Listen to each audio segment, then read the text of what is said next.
उससे भी जो ऊपर का नशा है, जैसे हम चरस, गांजा, वीट कहते हैं, वो तो नशा तो हर तरीके से उसका एडिक्शन जो है वो गलत ही है। वो कहीं ना कहीं उनके कॉन्सिक्वेंसेस जो होते हैं वो बुरे ही होते हैं। नमस्कार दोस्तों, आज हमारे साथ है डॉक्टर नम्रता मेहता, जो कि फर्स्ट क्लिनिकल प्रैक्टिसिंग साइकोलॉजिस्ट हैं जोधपुर की। डॉक्टर मेहता पिछले 27 सालों से अपनी प्रैक्टिस करती आ रही हैं, जो कई सारी संस्थाओं से भी जुड़ी हैं। कई प्रोग्राम्स और कंपटीशन में वो पैनलिस्ट भी रह चुकी हैं। डॉक्टर मेहता पिछले 23 सालों से ग्रेजुएशन एवं पोस्ट ग्रेजुएशन की क्लासेस भी ले रही हैं। Doctor Mehta Rajasthan legal authority से भी जुड़ी हुई हैं। तो चलिए जानते हैं उनसे उनके अनुभव। So welcome to the show ma'am. Thank you so much Prateek. और आज हम बहुत सारी चीज़ों के बारे में, समाज में हो रही अलग अलग चीज़ों के बारे में बात करने वाले हैं। हाँ। लेकिन उससे पहले मैं ये जानना चाहता हूँ, आप एक साइकोलॉजिस्ट बने हैं, करीब 27 साल अपने इस फील्ड से काम करते हुए आ रहे हैं। कहाँ से शुरुआत हुई, कहाँ से प्रेरणा मिली कि मुझे साइकोलॉजिस्ट ही बनना है? क्योंकि डॉक्टर तो बहुत सारे फील्ड हैं। हाँ प्रतीक, ये प्रेरणा मुझे मेरी मदर से मिली, जिनके पास ये मनोविज्ञान हुआ करता था। जब वो उन्होंने अपना ग्रेजुएशन किया था आर्ट्स में, तो बीए में उनके पास मनोविज्ञान था और वो काफ़ी सारी मनोविज्ञान से रिलेटेड बातें करती थी। तो मुझे भी दिलचस्पी हुई कि ये सब्जेक्ट क्या है, क्योंकि मुझे उस समय नहीं मालूम था कि मैं क्लिनिकल साइकोलॉजिस्ट बनूंगी या नहीं बनूंगी, बट मुझे उसमें दिलचस्पी थी। और मैं जब खुद भी कॉलेज एजुकेशन में आई तो मैंने उसे एज अ अपना मेन सब्जेक्ट ऑप्ट किया था। मैंने इसी में ही ऑनर्स किया, इसी में ही पोस्ट ग्रेजुएशन किया और फिर साइकोलॉजी को ही आगे बढ़ाते हुए रिसर्च किया। आपने करीब 27 साल के लिए शुरू किया था, इसमें सोचा था कि मुझे ये बनना है। हाँ। क्या परेशानियां थी उस वक्त के टाइम में? क्योंकि बहुत ज़्यादा साधन नहीं थे, सोर्सेज नहीं थे। सोच भी अलग थी। आज की सोच जो मनोविज्ञान को लेकर के है, उस समय की बात मैं जो आपको कहना चाहूंगी कि मनोविज्ञान मतलब जो भी सुनता था मनोविज्ञान लिया है, पागल हो जाओगे इसे पढ़ के। मतलब कहने का तात्पर्य ये है कि इस सब्जेक्ट को रिलेट किया जाता था एबनॉर्मल बिहेवियर से, जबकि क्यों ऐसा बोला जाता था कि यार मनोविज्ञान लिया तो ये तो पागल हो जाएंगे, या ये तो जो पागलों का सब्जेक्ट, इस तरह की बातें होती थी, मुझे पता है। मिथ बन गया। हाँ। क्योंकि बहुत सालों पहले मनोविज्ञान सब्जेक्ट हुआ ही नहीं करता था। ये सब्जेक्ट एक नया सब्जेक्ट है और हमारे भारत में तो बिल्कुल ही न्यू साइंस कहते हैं इसे, जिसे कुछ डिकेड्स हुए हैं। और अगर हम वेस्टर्न कंट्रीज की बात करते हैं तो मनोविज्ञान को भूत, प्रेत, सुपरनैचुरल पावर्स और इन सब से जोड़ा जाता था, जो आज भी हम देखते हैं हमारे इंडिया में होता है कि अगर थोड़ी सी किसी के व्यवहार में बदलाव आता है, किसी का मन नहीं लग रहा है, वो खाना नहीं खा रहा है, मतलब कहने का मतलब वो डिप्रेशन में है, बट वो डिप्रेशन नहीं समझ करके नज़र उतारने चले जाएंगे या सोचेंगे कि इसके अंदर कुछ हो गया है, इस कोई अंदर तो नहीं आ गया है, कोई भी व्यवहार में जब बदलाव होता है। तो ऐसी सारी बातें, ऐसी सारी धारणाएं जो थी वो हमारे समाज में बहुत ज़्यादा प्रचलित थी। आज भी है, बट आज उसकी इंटेंसिटी, आज उसकी जो थोड़ा कम हुआ है, लोगों को अवेयरनेस आई इस बारे में लेकर। बिल्कुल। तो आपको किस तरह से ये जो सफर रहा 27 साल का, आपको क्या ज्यादा चीजें फेस करनी पड़ी? मैंने जब एज एन पर्सन आपने खुद के लिए क्या फेस किया, क्या? प्रैक्टिकली अगर मैं देखूं, लाइक एज अ स्टूडेंट तो मैं हमेशा ही ब्राइट स्टूडेंट रही। मुझे इस सब्जेक्ट में बड़ी ही दिलचस्पी थी और इस दिलचस्पी के रहते हुए मैंने इंटर्नशिप किया 2 बार। एक तो मास्टर्स में इंटर्नशिप होता है जो मैंने यहाँ के एक बहुत ही रिनाउंड संस्था है स्पेशल किड्स की, नवज्योति मनोविकास संस्था, उसके साथ मैंने इंटर्नशिप किया था। और आज मैं प्राउडली कह सकती हूँ कि मैं उस संस्थान के साथ जुड़ी भी हूँ। मैं वहाँ अपनी सेवाएं दे रही हूँ और वहाँ पे इंटर्नशिप करने के पश्चात मुझे ऐसा लगा कि ये तो एक बिल्कुल ही नैरो फील्ड हो गया, मतलब मनोविज्ञान का एक हिस्सा हो गया स्पेशल किड्स। मुझे पूरा इसका ब्रॉडर एस्पेक्ट को समझना है, सीखना है। और मैंने फिर एमडीएम हॉस्पिटल में प्रैक्टिकल ट्रेनिंग ली डॉक्टर डी.आर. पुरोहित साहब के साथ, जहाँ मैंने बहुत कुछ प्रैक्टिकल एस्पेक्ट्स देखे, समाज के, पेशेंट्स के, विविध प्रकार के पेशेंट्स, कैसे उनकी डीलिंग होती थी, कैसे लोग जो हैं उनके आसपास के रिलेटिव्स ही मैं कहूँगी या डॉक्टर्स हैं, वो किस ढंग से पेशेंट्स के साथ व्यवहार करते थे। तो ये सब प्रैक्टिकल नॉलेज मैंने तभी गेन किया जब मैंने मथुरा दास माथुर हॉस्पिटल में इंटर्नशिप किया था। इस दौरान आपने कई सारी ऐसी घटनाएं देखी होंगी जिन्होंने आपको शायद बदलने पे, खुद के अंदर चेंजेस बिल्कुल, देखे होंगे, जो वहाँ बदलने पे मजबूर कर दिया। हाँ, वहाँ पे एमडीएम मेरा में कहने का ये है कि मतलब किस तरह के केसेस सबसे ज्यादा होते थे? देखिए, मैं आपको बता रही हूँ, यही चीज़ मैं कह रही हूँ कि हमारी जो धारणाएँ थी कि अगर कोई उदास है या किसी का मन नहीं लग रहा है, तो उसके कोई और भी कारण हो सकते हैं। ये ज़रूरी नहीं है कि उसको नज़र लगी है या उसे किसी की आत्मा अंदर आ गई है, ऐसी चीज़ ऐसी मान्यताएं हमारे यहाँ थोड़ा माना जाता है कि पहले बहुत समाज में ज़्यादा थी और जिस समय मैं इंटर्नशिप कर रही थी, उस समय तो बहुत ज़्यादा थी। तो मैंने देखा कि पेशेंट्स के साथ वहाँ पे हॉस्पिटल के हिसाब से डॉक्टर्स ट्रीट कर रहे थे। दवाइयाँ चल रही थी, मेडिकेशन हो रहा था, यहाँ तक कि मैंने ये भी देखा कि कई सारे पेशेंट्स को वहाँ पे ईसीटी जो होता है, वो भी लगाया जाता था, जो कि इलेक्ट्रिक शॉक्स होते हैं, वो पेशेंट्स को लगाए जाते थे ताकि केमिकल चेंजेस जो है वो ब्रेन में ला सकें। तो ये बड़ा ही मुझे विचलित करता था कि किस ढंग से एक जीवित व्यक्ति को करंट लगाए जाते हैं, तो कुछ और भी तो विकल्प हो सकते हैं।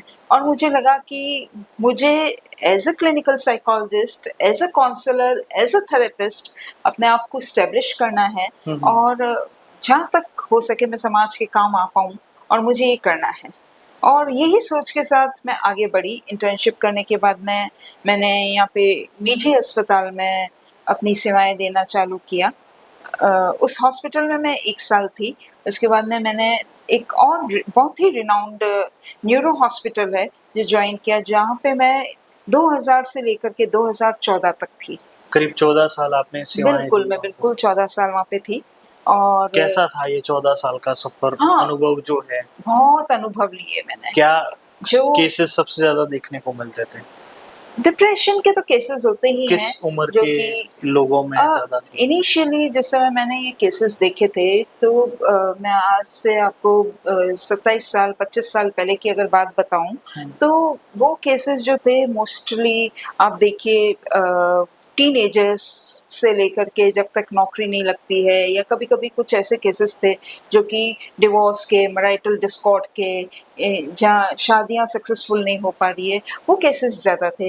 हिस्टीरिया था फीमेल से रिलेटेड, कन्वर्जन्स थे, ये सारे। बट उसमें एज सेगमेंट ये था कि चालू होता था टीन एजिंग से लेकर के आप समझिए 30-35 साल तक की एज के मैक्सिमम लोग होते थे, या फिर उसके बाद में ओल्ड एज के लोग।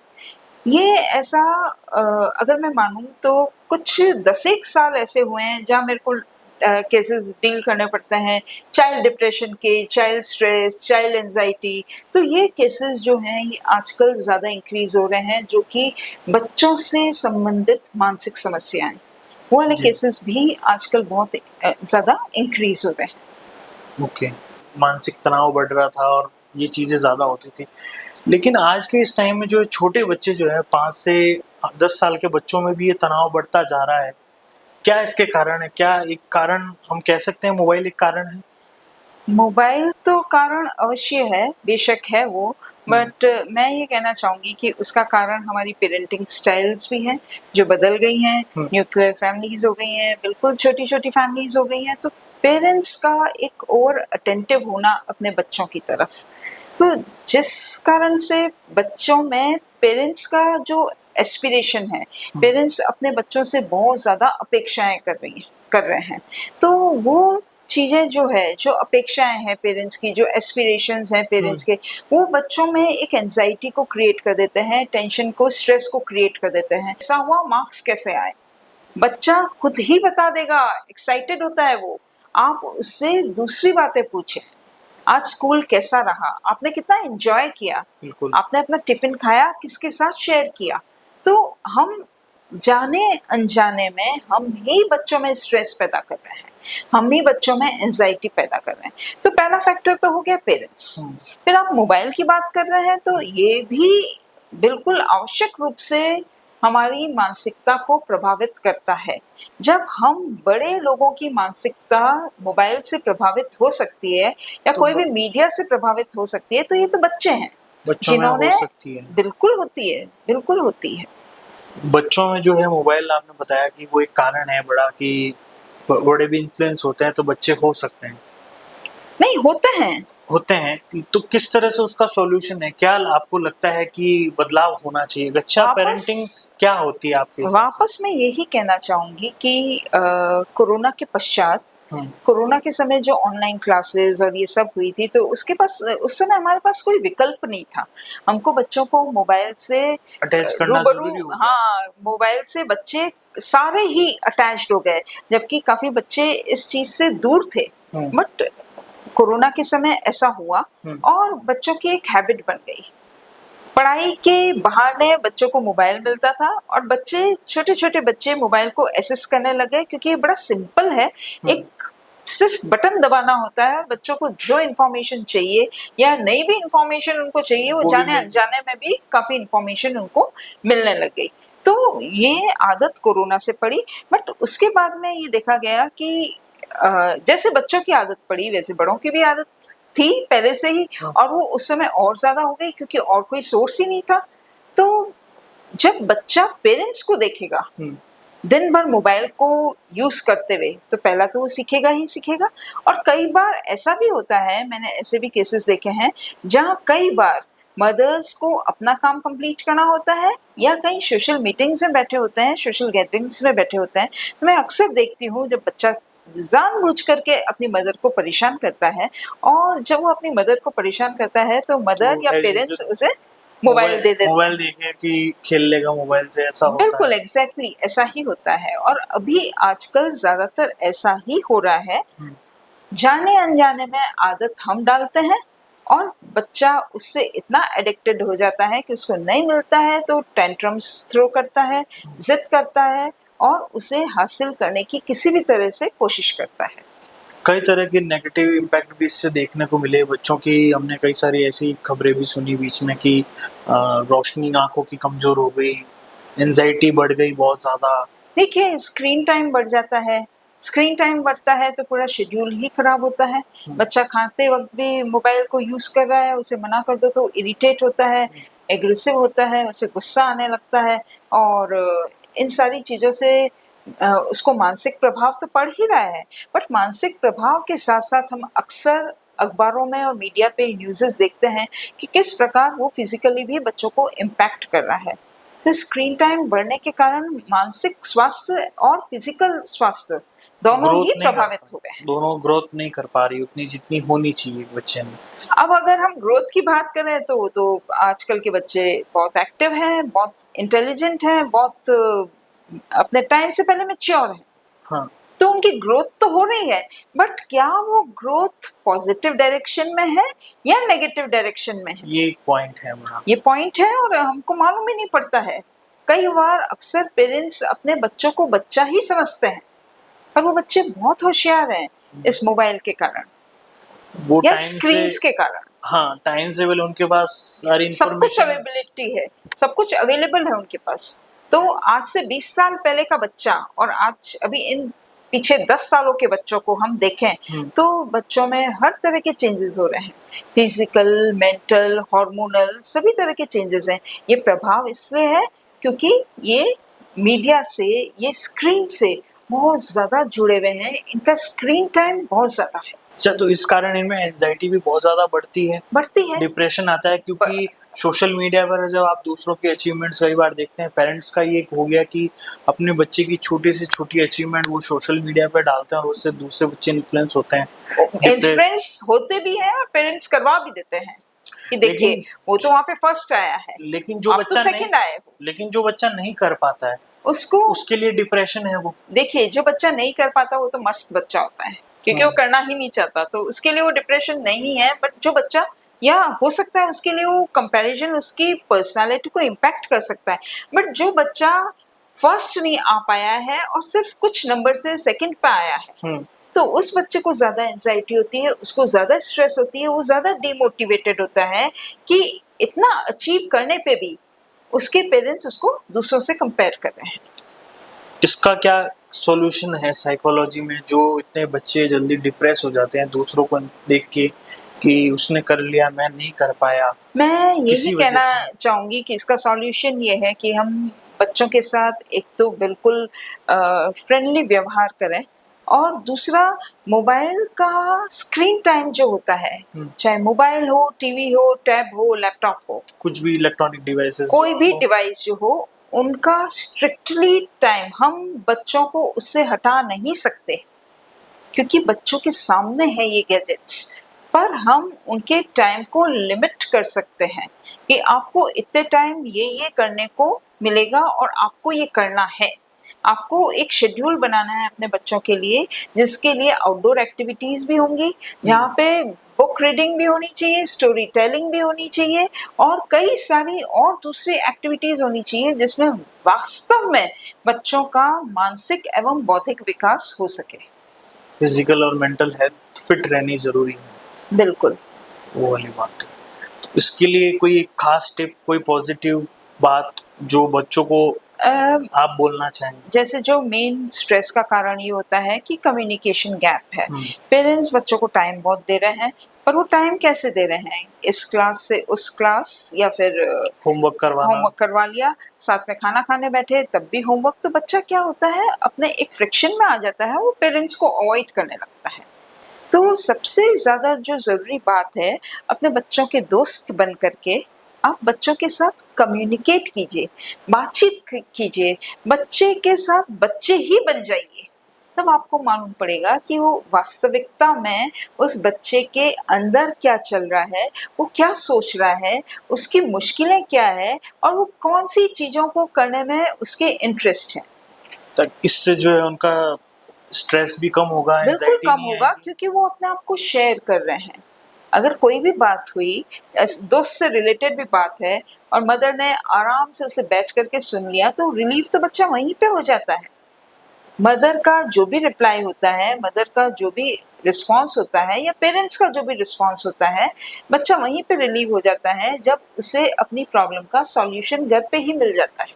तो ये एक सबसे बड़ा सॉल्यूशन है, एक सॉल्यूशन में से एक है कि अगर पेरेंट्स सही ढंग से बच्चों के साथ फ्रेंडली व्यवहार करें, कम्युनिकेट करें और खेलें अगर उनके साथ, तो बच्चों में जो है डिप्रेशन नहीं आएगा। बिल्कुल। मतलब हम मिनिमाइज करने की कोशिश कर सकते हैं। बच्चे की पर्सनालिटी पे भी डिपेंड करता है। कुछ बच्चे बड़े ही कम आत्मविश्वास के होते हैं, और पेरेंट्स कहते हैं कि घर में तो इतना इनको उछल कूद कर लेते हैं, घर में इतना बदमाश है, और बाहर जा कर के एकदम सबमिसिव हो जाते हैं। तो उनके पीछे भी कारणों को ढूंढना होता है कि बाहर जा कर के वो ऐसा सबमिसिव क्यों हो जाते हैं। एग्जाम्पल के लिए कि बच्चा घर पे बहुत अच्छा कर रहा है, सब कुछ कर रहा है, बट स्कूल में जा कर के नहीं कर पा रहा है।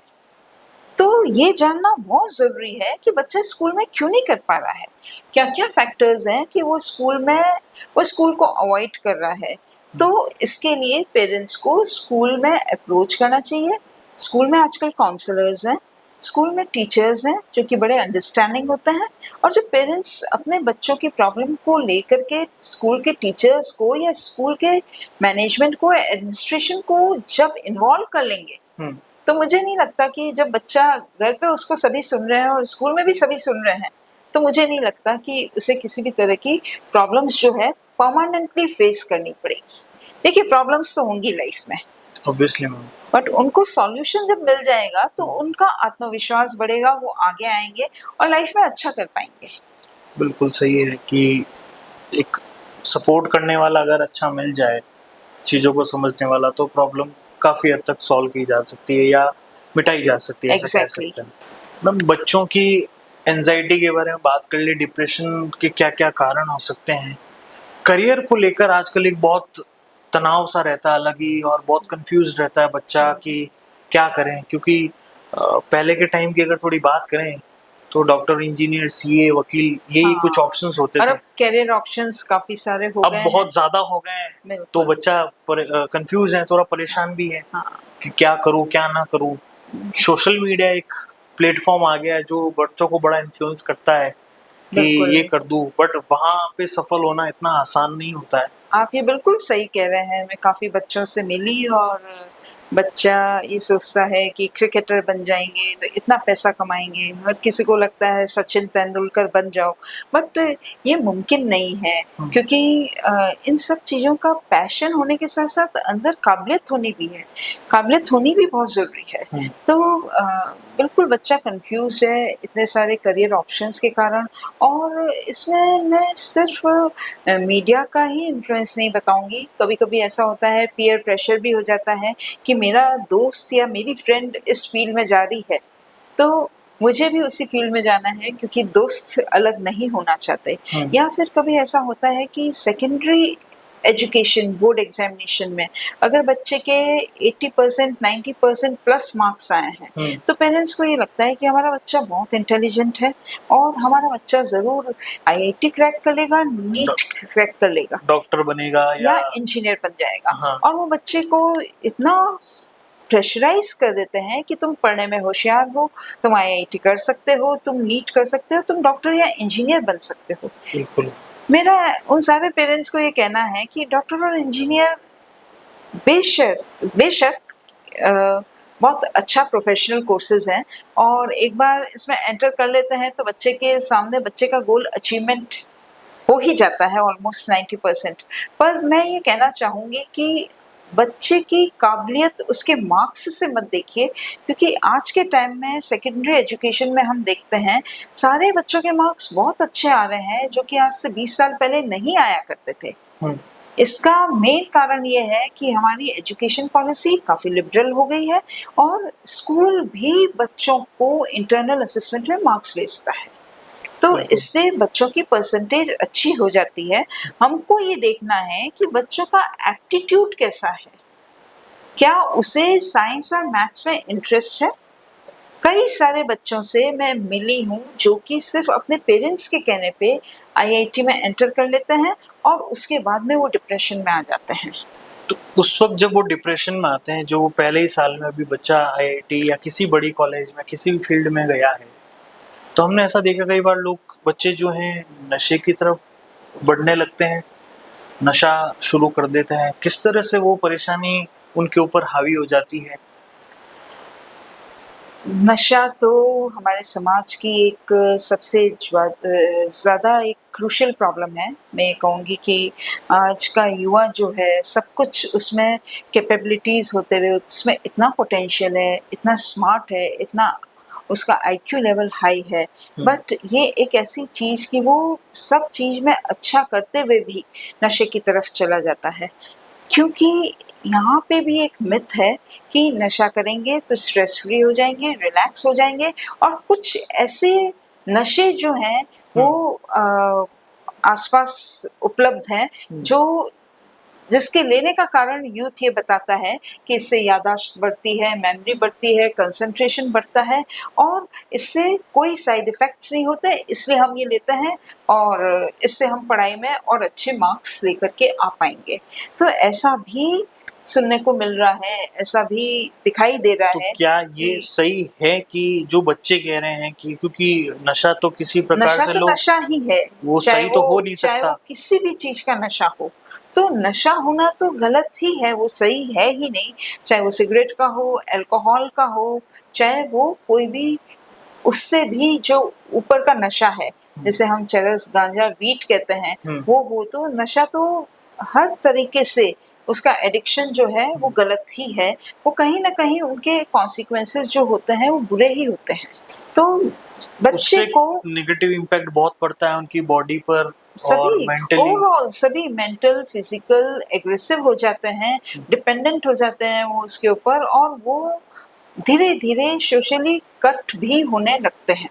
अपने आप को सोशली कट ऑफ कर लेते हैं, क्योंकि एक टाइम में वो रियलाइज़ करते हैं कि नशा जो उन्होंने करना चालू किया है, हुँ। वो दोस्तों के कहने पे, पीयर प्रेशर पे और मस्ती में किया। हुँ। आज वो ही मस्ती वाला नशा जो है, उनको स्लेव बना दिया है, उनको गुलाम बना दिया है। मतलब कि बच्चे जो आज के युवा हैं, हुँ। वो नशे के गुलाम होते जा रहे हैं।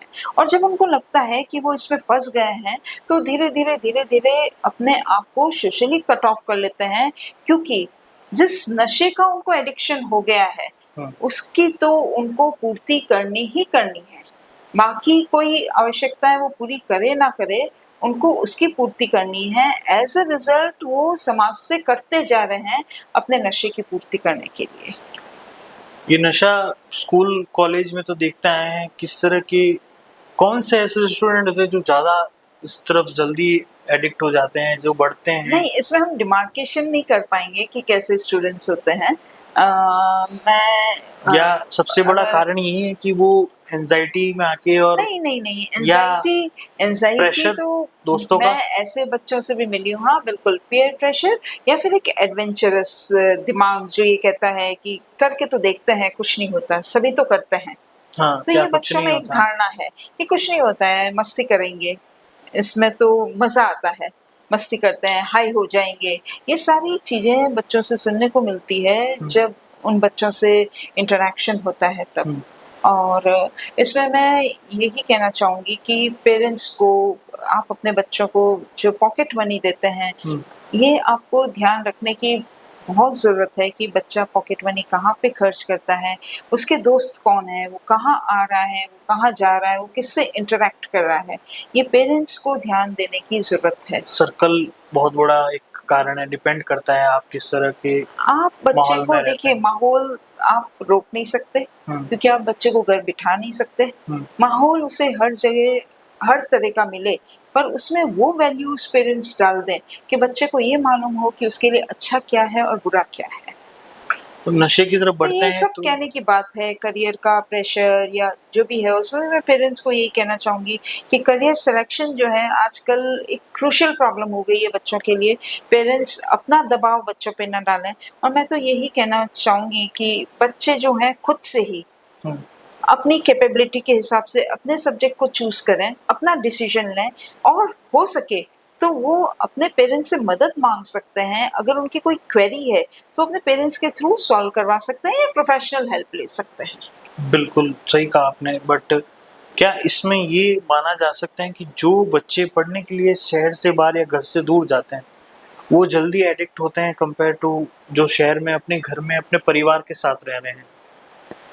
हाँ, ये डिफरेंस है, बट ऐसे भी मैंने बच्चे देखे हैं जो परिवार के साथ रह करके भी, क्योंकि डिप्रेशन में है। मदर्स बड़ी अनभिज्ञ होती हैं, वो सोचती है उनका बच्चा जो है वो कुछ भी गलत नहीं करेगा, और हम मदर्स ये सोचते हैं कि बच्चा क्या है, सीधे ट्यूशन के टाइम जाता है, ट्यूशन के टाइम से घर आ जाता है, बट वो ट्यूशन बंक भी तो करता है, वो ट्यूशन तक पहुंचता ही नहीं है, वो बीच में ही कहीं गायब हो रहा है। तो यहाँ पे पेरेंट्स को ट्यूशन इंस्टीट्यूट जो भी है, यहाँ पे भी बच्चा जा रहा है, उस इंस्टीट्यूट से डायरेक्ट कनेक्ट होना लगातार कोऑर्डिनेशन रखना जरूरी बिल्कुल बहुत जरूरी है। इन तो सब से ऐसा हम ये नहीं कहेंगे कि बच्चा हाँ, ये बात बिल्कुल सही है आपकी कि जो बच्चे बाहर रहते हैं वो इंडिपेंडेंट होते हैं, उनमें कोई डर नहीं है क्योंकि उनको कोई देखने वाला नहीं है, उनके ऊपर कोई कंट्रोल नहीं है, कोई आई नहीं है, तो वो बेझिझक होकर के नशा कर रहे हैं। पर जो बच्चे साथ में रहते हैं वो कॉशियस होकर के नशा कर रहे हैं, वो छुप करके नशा कर रहे हैं, और वो छुप करके इन एक्टिविटीज में इन्वॉल्व हो रहे हैं कि किसी को पता ना चले। बस डिफरेंस ये है। तो बाहर वालों के लिए बस आंखें, और कोई कंट्रोल रखने वाला नहीं है, उनको कोई कहने वाला नहीं है वहां पर, क्योंकि वो घर से दूर है। कौन कहेगा? और आप जो बताइए, घर जो के पास पेरेंट्स है कह सकते हैं, जो पेरेंट्स अपने बच्चों के लिए अच्छा सोच सकते हैं, वो कोई और सोच सकता है? बिल्कुल उनका नहीं। अनकंडीशनल, पेरेंट्स का एक अनकंडीशनल सपोर्ट होता है बच्चों को। ऑब्वियसली वो तो हमेशा ही रहता है सबके लिए कि तो पेरेंट्स नहीं होंगे तो बच्चा तो स्वतंत्र है, और वो उस एज में बाहर जा रहा है जो कि एक एज टीन एज होती है, और उस समय वो ये सोचता है कि उसे स्वतंत्रता मिल गई है, तो वो सारी चीजों को करना चाहता है जहां पर उसे रोका गया है या जिसे समाज कहता है नो। इसको किस तरह से कम किया जा सकता है? कोई विकल्प है इसका कि बच्चे नशे की तरफ ना बढ़ें? क्या कोई टिप है, कोई आपका सुझाव? देखिए, मैं तो इसके लिए यही कहना चाहूंगी कि पेरेंट्स को तो समझाना ही चाहिए, साथ साथ बच्चों को जो भी एजुकेशन इंस्टीट्यूट्स में वो हैं वहाँ पे मॉडल एजुकेशन के साथ साथ ये ऐसे सेशंस होने चाहिए जहाँ हम बच्चों को एजुकेट कर सकें कि ड्रग्स के जो इल इफेक्ट्स हैं, हार्मफुल कॉन्सिक्वेंसेस हैं, वो क्या क्या है। इसमें फंसना आसान है, इससे निकलना बड़ा मुश्किल है। और ये जब बच्चे समझ जाएंगे और वो जब दिल से इसे समझ जाएंगे कि क्या उनके लिए अच्छा है, क्या उनके लिए बुरा है, तो मैं ये मानती हूँ कि बार बार जब ऐसे सेशंस बच्चों के लिए होंगे तो बच्चों के दिमाग में वो चीज अवेयरनेस आएगी, अवेयरनेस और हिट करेगा वो बार बार कि उनको ये काम नहीं करना है, क्योंकि इसके कॉन्सिक्वेंसेस बहुत गलत हैं, नेगेटिव हैं, किस और ये तरह लाइफ से में ऊपर नहीं ले जाएंगे, ये आपको लाइफ में नीचे ही लेकर के आएंगे। उनको ये आइडिया रहेगा कि उनके लिए कितना बड़ा नुकसानदायी है। बिल्कुल बिल्कुल। तो ऐसे अवेयरनेस सेशंस होने चाहिए, ऐसे नुक्कड़ नाटक भी होते हैं। जब भी हमारे आजकल ऐसे वीक्स होते हैं, ड्रग्स के निषेध के वीक्स होते हैं, अवेयरनेस प्रोग्राम्स होते हैं, तो इसके थ्रू अवेयर करने की कोशिश की जा रही है यूथ्स को। काफी सारे एनजीओज हैं जो इसमें लगे हुए हैं, बट आखिर तो बच्चे को खुद को ही समझना पड़ेगा, क्योंकि वो अब बच्चा नहीं है, वो बड़ा है। अच्छा, उसके पास मीडिया के थ्रू सब मालूम पड़ रहा है, उसे सब मालूम पड़ रहा है। Smoke is harmful for health, injurious for health, गुटखा खाना खराब है, नशा करना खराब है, अल्कोहल खराब है, शराब पी के गाड़ी ना चलाएं, वो सब समझता है। बट स्टिल वो उसे अपने जहन में उतारना पड़ेगा कि ये चीज गलत है। उसे वो कहीं ना कहीं चीजें फैसिनेटिंग लगती है। इसमें मैं ये कहूंगी कि फैसिनेटिंग नहीं, पीयर प्रेशर भी होता है, और एक वो होता है कि करके देख लेते हैं क्या होगा। एक या दो बार करने से क्या होता है, कुछ भी नहीं होगा। यूथ को लगता है कि शायद ये कहीं ना कहीं तो फैशन है।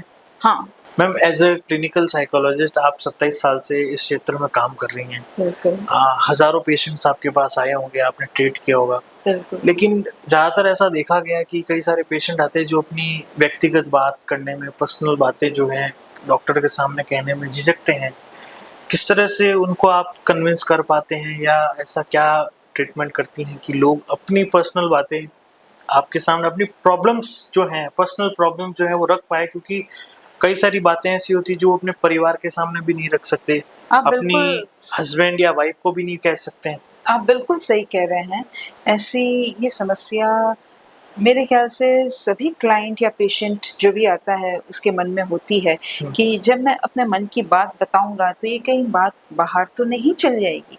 तो ये एक दिमाग में हर पेशेंट के अंदर ये एक टेंशन तो रहता ही है। पर मैं आपको ये बताना चाहती हूँ कि क्लिनिकल साइकोलॉजिस्ट होने के नाते प्रोफेशनल एथिक्स भी होती है, और कॉन्फिडेंशियलिटी को मेंटेन करना ये तो हमारे प्रोफेशन का एक सबसे बड़ा प्रॉमिस होता है।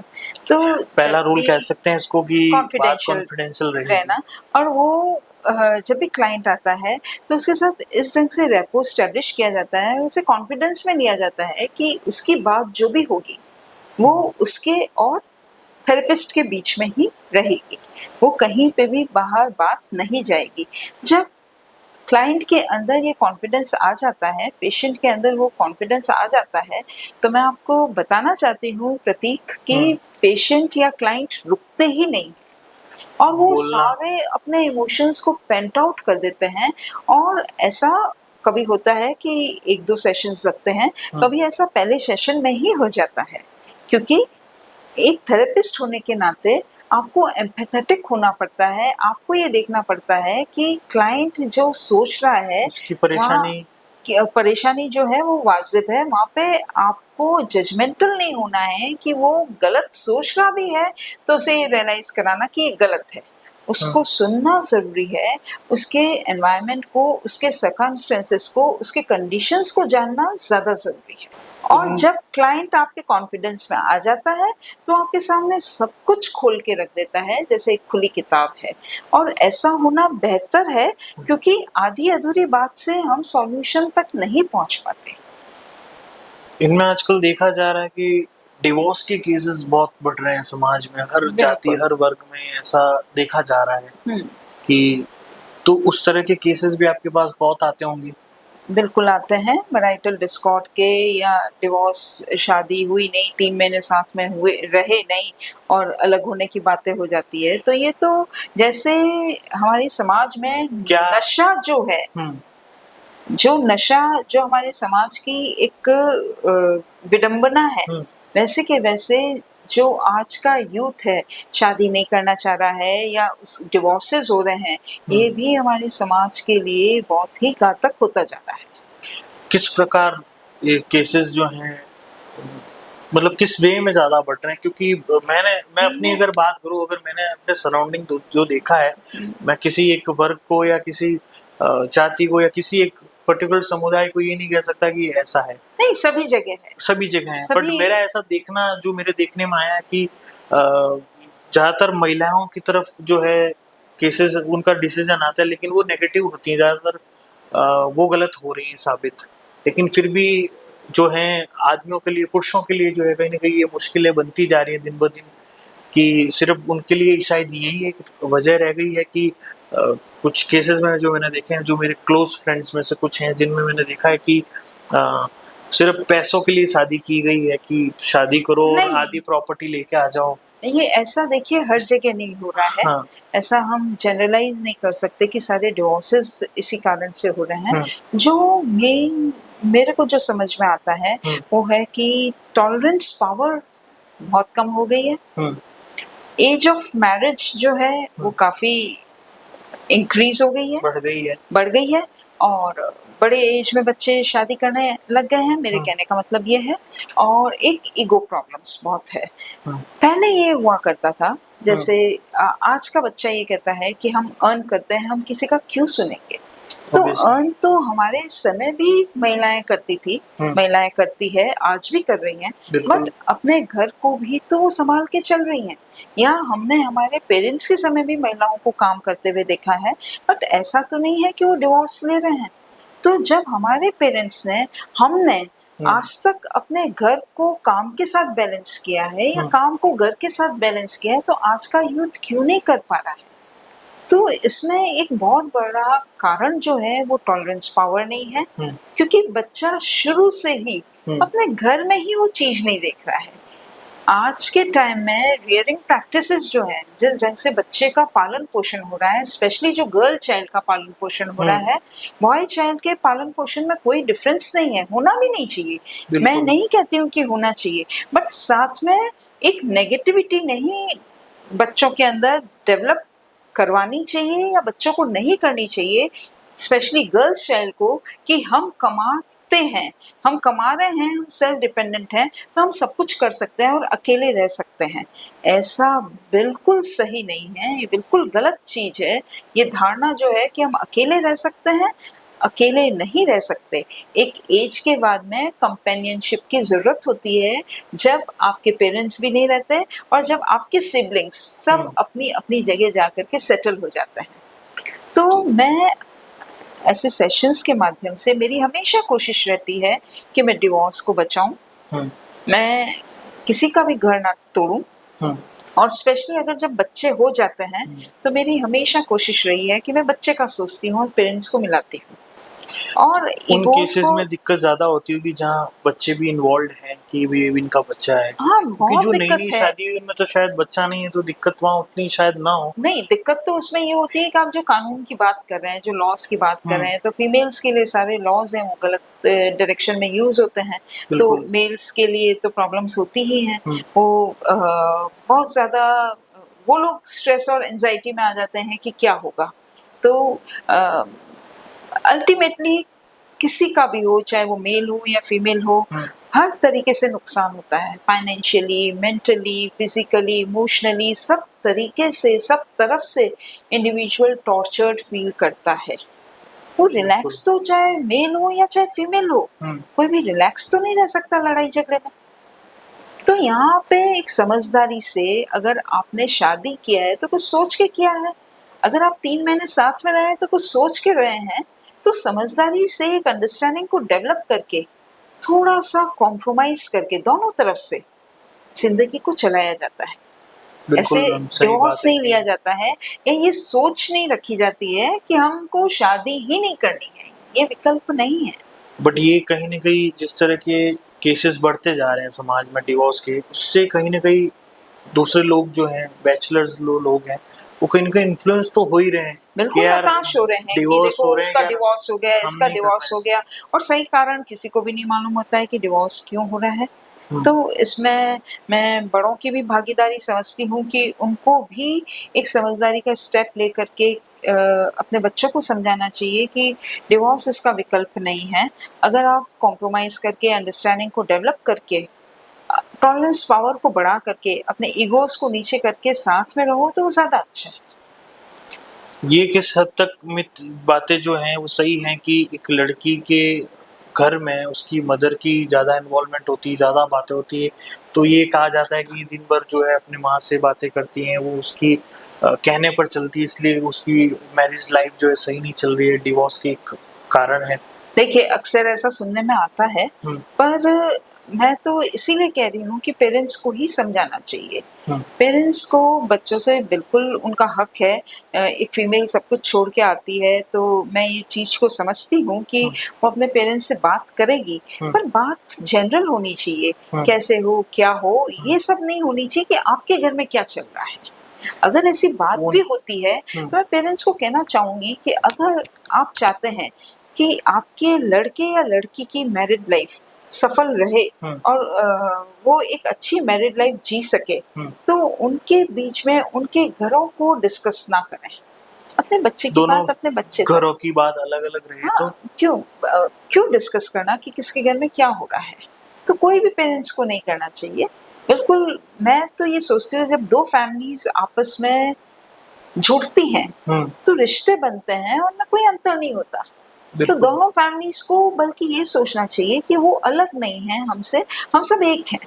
जब ये सोच डेवलप हो जाएगी कि हम सब एक हैं, हुँ, तो मैं नहीं सोचती कि हमारी समाज की ये जो समस्या है, डिवोर्सेस जो इतने बढ़ रहे हैं, हुँ, वो और बढ़ेंगे, बल्कि वो कम होते जाएँगे।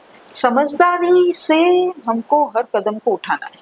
पर वो आपने चीज़ बताई वो सही बात है कि दोनों फैमिली अगर अपनी बात अपने तक रखे और एक अंडरस्टैंडिंग रखें, हाँ। तो वो सही है। देखिए बट प्रतीक, मैं आपको कहना चाहूँगी कि मेरे ऐसे काफ़ी सेशंस हुए हैं और मेरे को बड़ी सफलता मिली, जिससे मुझे बहुत अच्छा फ़ील होता है कि मैं किसी का घर बना पाई। हुँ, उससे कुछ भी नहीं होता है, आपको थोड़ा-सा दोनों पेरेंट्स को समझाना होता है और स्पेशली फीमेल्स के पेरेंट्स को ये समझना चाहिए कि बेटी की जगह अब उसका घर है। हुँ, उसका जो पेरेंट्स का घर है वो हमेशा रहेगा, बट उसे अपना घर बनाना है, अपने पति के साथ मिल कर के। तो उसको जब ये महसूस होगा कि मेरा घर यही है, पेरेंट्स के यहाँ तो मैं सिर्फ आऊँगी और जाऊँगी, तो वो अपना आप ही अपना घर बनाएगी। तो किस डायरेक्शन में अपने बच्चों को मोटिवेट करना है कि वो अपनी ज़िंदगी को अच्छे से जी सके अपने-अपने स्पाउसेस के साथ, हुँ, ये जानना बहुत ज़रूरी है। बिल्कुल सही मैम, बिल्कुल सही बात है कि अगर सब अपनी-अपनी अंडरस्टैंडिंग से चलें, तो शायद डिवोर्सेस ना हों। बट बिल्कुल, ये कई सारे कारण मतलब आज से 20 साल पहले भी मैंने ऐसे केसेस देखे थे, हुँ, तो वहाँ पे पेरेंट्स खुद ही मतलब मेरे सामने ही पेरेंट्स अपने बच्चों को कह देते थे, स्पेशली गर्ल चाइल्ड को कह देते थे कि हुँ, अगर तुमको ये सब नाटक करने हैं, तो हमारे घर में तुम्हारी कोई जगह नहीं जगह है। नहीं है। और आज सिनेरियो बदल गया है, आज जब मैं केसेस देखती हूँ, तो पेरेंट्स कहते हैं कि हमारे घर में कोई खाने की कमी थोड़ी है, ये हुँ, खुद कमाती है, रहेगी हमारे घर में आराम से। तो हाँ, ये वो एक डिफरेंस हो गया है, एक सपोर्ट परसेप्शन का चेंज हो गया है। पर इस सब के पीछे भी बैकग्राउंड देखना पड़ता है कि दोनों के बीच में बन क्यों नहीं कर पा रही है, हुँ, क्या वो प्रॉब्लम्स वजह क्या है? है, उनको अंडरस्टैंड करके ही सॉल्यूशन मिलेंगे। ऐसा नहीं कि बेटी रोजाना मार खा रही है और कौन सा पेरेंट सहन नहीं, करेगा, वो तो ऐसा भी नहीं नहीं है होना चाहिए। तो और ये सिचुएशन, समस्या की गंभीरता क्या है, वो देख करके ही हम इन डिवोर्सेस के केसेस को रोक सकते हैं। गंभीर भी है तो भी उनका सॉल्यूशन है, हुँ, अलग होना सॉल्यूशन नहीं है। साथ रहना ही सॉल्यूशन है। साथ रहना सॉल्यूशन है, समझाना सॉल्यूशन है, हुँ, प्रॉब्लम को सॉल्व करना सॉल्यूशन है। हुँ, बिल्कुल मैम। लोग अपनी परेशानियाँ, हाँ, अपनी एंग्ज़ायटी लेके आते हाँ, हैं, बिल्कुल अपनी स्ट्रेस एक नेगेटिविटी लेके आते हाँ, हैं कि हमारे साथ ये हो गया। हाँ। आप किस तरह से जो है पॉजिटिव रहती हैं, एनर्जेटिक रहती हैं, किस तरह से उसको ओवरकम कर पाती हैं और मोटिवेटेड रहती हैं कि जो नेगेटिव होकर आया उसको पॉजिटिव करके भेजूँ, क्या वो राज़ है? देखिए, बीइंग अ क्लिनिकल साइकोलॉजिस्ट, सबसे पहले तो ये मेरा पैशन है। तो मैं इसे बहुत ही पैशनेट होकर के मैं अपने प्रोफ़ेशन को जो भी मेरे केसेस और क्लाइंट्स होते हैं मैं डील करती हूँ। तो वहाँ पे मैं इतनी एंथुसियास्टिक होती हूँ कि फिर मैं अपना आप एक टॉलरेंस आ जाता है, मैं बहुत एम्पैथेटिक वे से सबकी बातों को सुनती हूँ, फिर ऑब्जर्वेंट हूँ मैं। तो मैं अपने सारे ये जो मेरी क्वालिटीज़ कहिए या मेरे खास जो तरह की स्किल्स स्किल्स जो हैं, तो मैं इनमें इतना ज़्यादा डीपली इन्वॉल्व हो जाती हूँ कि मुझे ये लगता है कि मेरे को मेरे क्लाइंट को अच्छे से सुनना है, मुझे उसे सॉल्यूशन देना है, उसकी समस्या का कारण क्या है, ऐसी स्टेज अगर मेरे में आ जाए तो मैं क्या करती, ऐसे करके मेरा ये प्रयास रहता है कि उस मोमेंट में रहूं और उसी मोमेंट में मैं पेशेंट को सॉल्यूशंस देने की कोशिश करती हूँ। वो मोमेंट गया तो मेरे लिए वो प्रॉब्लम भी नहीं रहती है। अच्छा। तो मैं उस प्रॉब्लम को कैरिड ओवर नहीं रखती या मैं उसे लेकर के नहीं चलती हूँ। और जब तक मैं पेशेंट आपके साथ है वो उसकी बातें आपके साथ हैं। जब वो बिल्कुल, चला जाता है हाँ, और वो बिल्कुल। सेशन खत्म हो जाता है तो तो वो मैं बातें भी आप ड्रॉप आउट करके या साइड में रख देती हैं या मैं उसको बिल्कुल भूल साइड जाती हैं? में रख देती हूँ क्योंकि अ, मैं जोधपुर को बिलॉन्ग करती हूँ, बड़ी फैमिली को भी बिलॉन्ग करती हूँ और इतनी बड़ी फैमिली होने के कारण कुछ न कुछ सोशल एक्टिविटीज़ भी रहती हैं और बिल्कुल मैम, मैं बिल्कुल। अपने तक प्रभावित करने ही नहीं देती हूँ कोई भी नेगेटिविटी को, क्योंकि मैं ये सोचती हूँ ये नेगेटिविटी नहीं है, ये तो ज़िंदगी का हिस्सा है। बिल्कुल मैम। और ये अगर मुश्किलें नहीं होंगी तो लाइफ थोड़ी होती है।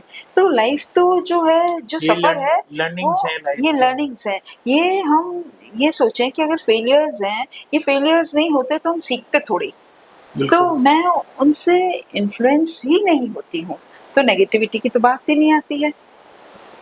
बिल्कुल सही कहा मैम कि आपने और कि आप उन चीज़ों को ज़्यादा लेके नहीं चलती हैं, वहीं उसको जब मैं सेशन पे सॉल्यूशन उनको बता देती हूँ और मुझे लगता है कि जिस समस्या को वो इतने समय से ढो रहे हैं, जिससे स्ट्रेस हो रहे हैं, जिससे वो नेगेटिव हो रहे हैं, अपनी लाइफ को खराब कर रहे हैं, वो सॉल्यूशन तो इतना सिंपल है, उनके हाथ में है, उनके माहौल में है, वही तो बदलना है। तो मुझे कुछ इतना डिफिकल्ट लगता ही नहीं है। मेरे को लगता है समस्याएं तो आएंगी ही, बिल्कुल उनका आएँगी। सॉल्यूशन होना चाहिए, उससे लर्निंग होनी चाहिए और हमको आगे बढ़ना है। तो इसलिए मैं इन्फ्लुएंस नहीं होती। So thank you so much ma'am, आपसे आज ढेर सारी जानकारी मिली, कई सारी चीज़ों पर हमने बातें करी, बच्चों के करियर के ऊपर, बच्चों की जो फिज़िकल हेल्थ, मेंटल हेल्थ बातें करी, महिलाओं के जो बारे में बात करी और जो तलाक के बारे में हमने बात करी। कई सारी आपने हमें जानकारी दी और बताया, आप अपने अपने अनुभव शेयर किए हमारे साथ, तो उसके लिए थैंक यू सो मच। और मुझे भी बहुत कोशिश अच्छा लगा आपसे बातचीत करके कि हमने काफ़ी सारे टॉपिक्स, हम सारे तो नहीं कवर कर सकते, बट हमने काफ़ी सारे टॉपिक्स को कवर करने की बातचीत के दौरान ही हमने काफ़ी सारे प्रॉब्लम्स को देखा, काफ़ी सारे सॉल्यूशंस को देखा और मैं यही कहना चाहूँगी कि हर प्रॉब्लम का सॉल्यूशन होता है और लाइफ में डिफ़िकल्टीज़ तो आती हैं, बट हमको उससे घबराना नहीं चाहिए, एंग्ज़ायटी और स्ट्रेस को डील करना आना चाहिए। बस। बिल्कुल मैम, हमारे दर्शकों के लिए ये बहुत मोटिवेशनल लाइन है कि डील हमें करना आना चाहिए अपने प्रॉब्लम्स के साथ। और हम कोशिश करेंगे कि हम जल्दी कभी और दूसरे टॉपिक्स पर बात करें, क्योंकि ज़रूर। क्योंकि क्वेश्चंस बहुत सारे आए हुए हैं मेरे पास, लेकिन हम नहीं कर पाए किसी वजह से। तो हम कोशिश करेंगे कि अब हम अगली बार अपने दर्शकों के लिए और भी ढेर सारी इन्फॉर्मेशन ला सकें, अलग-अलग टॉपिक्स पे बात कर सकें। सो आप सभी का धन्यवाद। Thank you so much. Thank you.